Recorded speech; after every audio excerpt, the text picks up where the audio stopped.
président Macky Sall et le président Alassane Ouattara. Et Dramane sort de mon esprit, sort de mon corps, sort de mon cœur.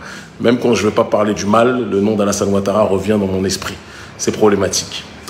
Et le président, donc, Vladimir Poutine. Cette rencontre a fait couler beaucoup d'encre. Elle a suscité beaucoup de réactions, beaucoup de réflexions. J'ai même entendu des gens, et je pense que là-dessus c'était vraiment une profonde erreur d'analyse. Il y a beaucoup de choses que je peux reprocher au président Vladimir Poutine. J'ai entendu des gens qui ont dit Vladimir Poutine a humilié, a méprisé les Africains. Moi, je vais être très clair sur une chose. Déjà, ceux qui pensent que Vladimir Poutine est le messie des Africains sont des gens qui sont des malades mentaux. Et ceux qui demandent à ce que Vladimir Poutine aime les Africains sont des gens qui ont des problèmes aussi, je pense vraiment. Vladimir Poutine, il est le président des Russes, il est là pour se battre pour les intérêts russes. Et il le fera toujours. Et même quand les mouvements panafricanistes ou le courant panafricaniste est dans une logique d'alliance géostratégique avec la Russie ou avec Cuba ou autre, il ne faut pas se tromper, hein, que ce soit les Cubains, que ce soit les Russes ou autres, chacun défend sa poire.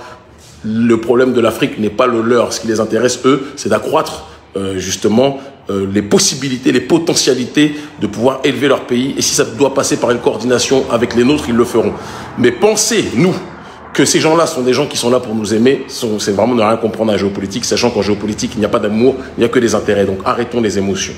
Une fois ceci passé, je tiens à le dire que la posture de Vladimir Poutine, lorsqu'il a rappelé en préambule la Russie et l'Union soviétique auparavant a toujours été là pour lutter aux côtés des Africains contre le colonialisme, c'est une réalité.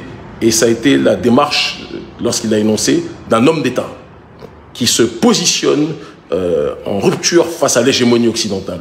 C'est ce qu'on était en droit d'attendre de tous les dirigeants africains. Malheureusement, c'est le président russe qui a énoncé ce propos. Il n'a pas énoncé parce qu'il aime les beaux yeux des Africains. Il n'a pas énoncé parce qu'il aime la couleur de peau des Africains. D'ailleurs, voyons comment les Africains sont traités en Russie. Ils ne sont pas mieux traités qu'ailleurs, hein, c'est le cas de le dire. Mais il l'a énoncé parce que c'est quelqu'un qui s'appuie sur des principes. Il lutte contre l'hégémonie occidentale. Il est dans cette démarche-là, il est dans cette ligne idéologique-là. Et c'est profondément respectable.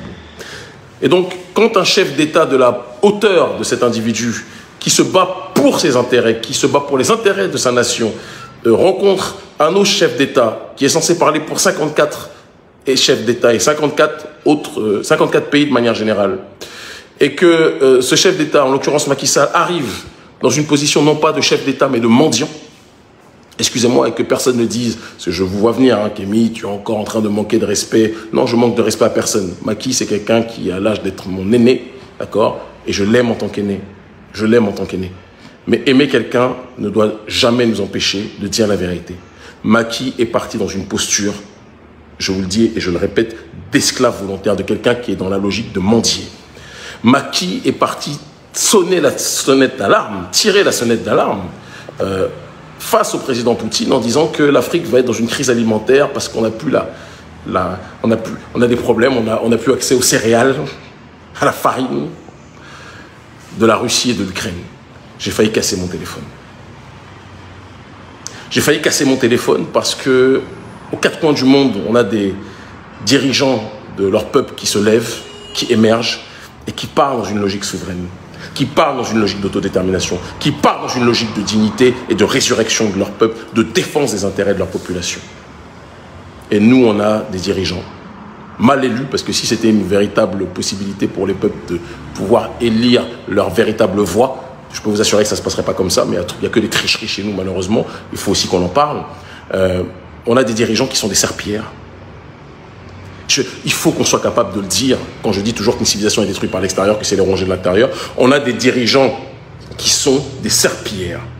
Macky est parti, non pas en tant que chef de l'Union africaine qu'il aurait dû être, il est parti en tant qu'émissaire de l'Union européenne qui, elle, risque de connaître une crise réelle parce qu'elle se fournissait justement via la farine, via le blé, via les céréales de Russie et d'Ukraine, et que sans la Russie et l'Ukraine, elle est en difficulté. Et c'est cette même Union européenne qui met des sanctions dans sa logique schizophrénique vis-à-vis de la Russie.